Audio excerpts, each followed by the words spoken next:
प्रवीण भाई, आपसे जानना चाहेंगे कि जब हम एक्सपोर्ट कर रहे हैं तो ऐसे में नो योर कस्टमर, अपने कस्टमर्स के बारे में कैसे जानें?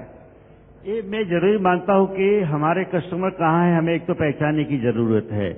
और मैं ऐसा मानता हूं कि पूरे वर्ल्ड में अगर 600 करोड़ लोगों का पॉपुलेशन है और भारत में 110 करोड़ का पॉपुलेशन है, और भारत के अंदर आज दुनिया की सबसे अच्छी और सबसे बढ़िया कंपनियां अपनी प्रोडक्ट बेचने के लिए अगर इंडिया में आती है, तो मैं ऐसा मानता हूं कि हमारे पास सबसे ज्यादा एसेट तो है कि 110 करोड़ लोगों का एक तो हमारे पास एक यूथ फंड है। और मैं ऐसा मानता हूं कि यहाँ अगर भारत के पॉपुलेशन में 65% यूथ लोग हैं, तो हमें इंडिया के मार्केट के अलावा भी फॉरेन के मार्केट में जाने के लिए मैं ऐसा मानता हूं कि पर्टिकुलर अगर डायमंड और टेक्सटाइल की बात करें, तो मैं ऐसा मानता हूं कि इधर जो हमारी लेबर है और क्राफ्टमैनशिप है, मेरे ख्याल से वर्ल्ड में सबसे अच्छी और इकोनॉमी है। तो मैं ऐसा मानता हूं कि जो ज्वेलरी प्रदेश के अंदर, यूरोप के अंदर या अमेरिका के अंदर अगर $5,000 में मिलती है, कोई चीज हमें $1,000 में हम बना सकते हैं और उससे अच्छी क्वालिटी बना के एक्सपोर्ट कर सकते हैं। मगर इसके लिए सरकार और इंडस्ट्री साथ में मिलकर। मनीष गर्ग साहब, आपसे भी हम आपका व्यू जानना चाहेंगे। ग्लोबल मार्केट में जब हम जाते हैं तो ये जानना बहुत जरूरी है हमारा कस्टमर कौन हो, कैसे पहचाने राइट कस्टमर कौन है, उसकी ऑथेंटिसिटी के बारे में कैसे कंफर्म किया जा सकता है, आपका view? See, especially for a SME, as you rightly said, it's difficult to go to that market and actually meet the customer and know about it. There are ways. There are expensive ways, there are cheaper ways, and I would only talk about cheaper ways because an SME cannot really afford to go all out there and actually meet them. There are certain right set of questions. There are some research-based questions that you can pose to your would-be customers or the customer base. Like what have they been buying, from where have they been buying, for what they would like you to be supporting them. And I think there are some close-ended questions if you put across. I'm very sure that by the end of it, when you analyze their replies, you normally come to know that who's your customer and what is he looking at. Arun, आपके platform से बहुत सारे लोग foreign market में जाके customer को खोजते हैं, आप कैसे इस बात को अश्योर करते हैं कि आपके प्लेटफॉर्म पे जो लोग आके अपनी सर्विसेज दे रहे हैं, अपने बारे में लोगों को बता रहे हैं, वो ऑथेंटिक हैं? The great thing about internet is everything is very transparent, very accountable. So when you have your business on internet, there are tools available like Google Analytics and other tools which can tell you from which market you have traffic, what they're doing once they come onto your website, what they're liking, what they are not liking. So again, I'm coming to internet, but it works wonders for businesses, and particularly in this kind of a scenario where you are not sure who is your actual customer and what exactly he is looking for. So Google Analytics is one tool. On IndiaMart.com, we have a lot of mapping that we do, and we can tell you whether you got the traffic from Australia, UK, US, elsewhere, what time they are coming, and what exactly they are liking on your website. लेकिन क्या कुछ ऐसा provision है, क्या कुछ ऐसी agencies भी हैं जो कि ये बता सके कि आप जिस कस्टमर के साथ ट्रेड कर रहे हैं वो ऑथेंटिक है, जेन्युइन? राजीव? यस पीयूष जी, और ये सभी एसएमईज को जानना चाहिए। बहुत स्पेशलाइज्ड सर्विसेज है। मैं उदाहरण दूं तो डन एंड ब्रैडस्ट्रीट एक ऐसी कंपनी है, यदि आपके पास कोई इंक्वायरी आई है दुनिया में किसी भी कंट्री से और आप डन एंड ब्रैडस्ट्रीट को लिखें, तो उनकी वो लगभग 5 से 8 हजार रुपए की फीस में उस ऑर्गेनाइजेशन की complete report including there credit rating आपको वो सबमिट कर देते हैं लगभग 2 सप्ताह के अंदर कि ये कंपनी एग्जिस्ट करती है, इस कंपनी का यहाँ खाता है, इतने साल से ये कार्य कर रही है या नहीं कर रही है। तो बहुत ही लिमिटेड इन्वेस्टमेंट में आपको सही जानकारी मिलती है। जरूर इस जानकारी का आप यूटिलाइज करिए।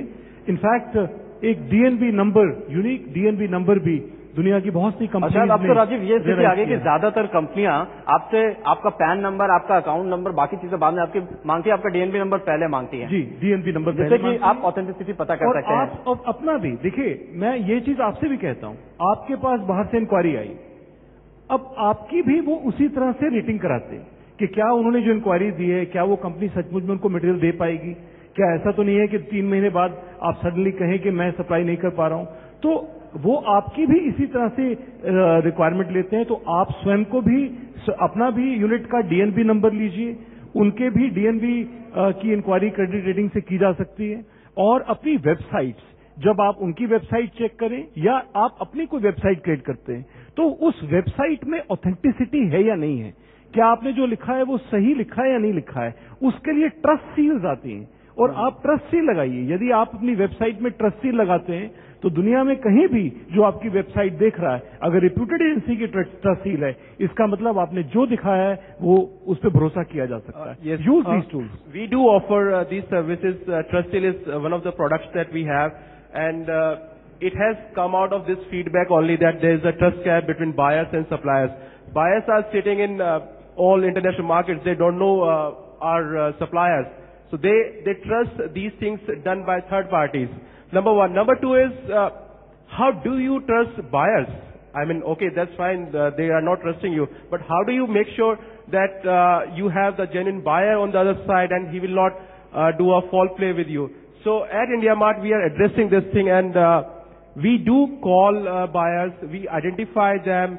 We take their detailed requirement after their initial brief, and we put them on IndiaMart.com so that our suppliers have the best of the best buyer inquiries from across the world. देखिए, जब हम international market में जाते हैं business बढ़ाने, तो एक major challenge ये आता है, अक्सर पेमेंट अगर फंस गई तो क्या करें, डेट कलेक्शन के लिए क्या करना चाहिए। वसंत भाई, आपसे जानना चाहेंगे, आपने काफी एक्सपोर्ट किया हुआ, कभी कोई ऐसा कोई वाकया बताइए जब कि आपका कहीं मेजर एक ब्लॉक हो गया हो पैसा, और फिर उसको रिकवर करने के लिए आपने क्या स्टेप लिए। डायमंड इंडस्ट्री में जहां तक कहाँ भी बैंक में कस्टमर में पैसा फंसा है, जो चैप्टर 11 अमेरिका है या यूरोप है, चैप्टर 11 होता है तो कुछ नहीं आता है, लेकिन कस्टमर से फिर जहां कस्टमर बैठा है तो उसके पास कौन सा गुड्स है, किस तरह से है और किस लेवल से आहिस्ता आहिस्ता पैसा दे सकता है, ऐसे ही बात कर सकते हैं। और बाकी का जो बैंक का ईसीजीसी होता है तो बैंक ईसीजीसी से कवर करते हैं। वही हमारे डायमंड इंडस्ट्री में दो ही रास्ता है। क्या इसके लिए डेट कलेक्शन एजेंसी का सहारा लिया जा सकता है। राजीव, आपसे भी जानना चाहेंगे कि क्या इसके लिए डेट कलेक्शन एजेंसीज का सहारा लिया जा सकता है, क्या ऐसा मैकेनिज्म, क्योंकि डोमेस्टिक मार्केट का तो पता होता है कि हाँ डोमेस्टिक मार्केट में देयर सर्टेन एजेंसीज जो कि आपका डेट को रिकवर करें, क्या इंटरनेशनल मार्केट के लिए ऐसे हैं? बिल्कुल ऐसी हैं, और उनको पहले से ही आपको एंगेज करना होता है, क्योंकि वो पहले से दोनों तरफ की वेरिफिकेशन करके दोनों की क्रेडिट रेटिंग के हिसाब से, फाइनेंशियल रेटिंग के हिसाब से, और एलसीज जो उनकी डॉक्यूमेंटेशन होता है, right from there there are services. In fact बहुत से इंटरनेशनल बैंक्स हैं जो कि जिनकी इंटरनेशनल प्रेजेंस है, आप उनका सहारा लीजिए।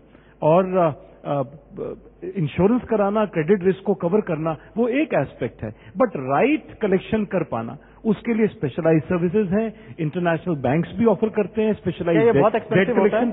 नहीं, बहुत ज्यादा एक्सपेंसिव नहीं होता है, नॉमिनल सर्विस चार्ज पे। After all there is a cost usually, क्योंकि आप कवर कर रहे हैं, आप someone else is working for you, but it's a specialise service, one can pay for it, and depending upon धीरे धीरे एक बार रिलेशनशिप स्ट्रांग हो जाता है तो देन बिजनेस है। I don't want to add on, अपने बैंक से उनके भी इंटरनेशनल टाइप्स होते हैं।